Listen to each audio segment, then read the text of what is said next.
ತಿಂಗಳು ಬೆಳಕಿನ ಇರುಳಿನಲ್ಲೊಂದು ಅಮ್ಮನು ಕೆಲಸದೊಳಿರುತ್ತಿದೆ ಕಂಡು ಗೋಪಿಯು ಪುಟ್ಟವು ಹೊರಗಡೆ ಬಂದು ಬಾವಿಗೆ ಇಣುಕಿದಳು. ಬಾವಿಲ್ ಚಂದನ ಬಿಂಬವು ಕಂಡು ಚಂದನ ಬಾವಿಗೆ ಬಿದ್ದನು ಎಂದು ಅಯ್ಯೋ ಪಾಪವೇ ಎನ್ನುತ್ತಲೊಂದು ಕೊಕ್ಕೆಯ ಹುಡುಕಿದರು. ಚಂದನ ಮೇಲಕ್ಕೆ ಎತ್ತಲಿಕೆಂದು ಬಾವಿಯ ಹಗ್ಗಕ್ಕೆ ಕೊಕ್ಕೆಯ ಬಿಗಿದು ದೂರದಿ ಗೋಪಿಯ ನಿಲ್ಲಿಸಿಬಿಟ್ಟು ಹಗ್ಗವ ನಿಲ್ಲಿಸಿದರು.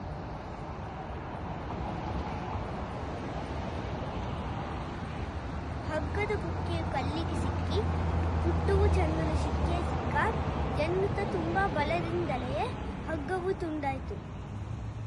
ಎಳೆತದ ರಭಸಕ್ಕೆ ಪುಟ್ಟವು ಬಿದ್ದ. ಮೆಲ್ಲನ ಮನ ಕಡೆ ನೋಡುತ್ತಲೆದ್ದ. ತಂಗಿಗೆ ಆಗಸ ತೋರುತ್ತಲೆಂದ ಗೋಪಿ ನೋಡಲಿ. ಚಂದನ ಮೇಲಕ್ಕೆ ಏರಿಸಿಬಿಟ್ಟೆ, ನಮ್ಮಯ್ಯ ದೇವರ ಬದುಕಿಸಿಬಿಟ್ಟೆ, ಅಮ್ಮಗೆ ಗೊತ್ತಾದರೆ ನಾ ಕೆಟ್ಟೆ ಎಂದೋಡಿದ ಪುಟ್ಟು. Return by B.M. ಶರ್ಮಾ.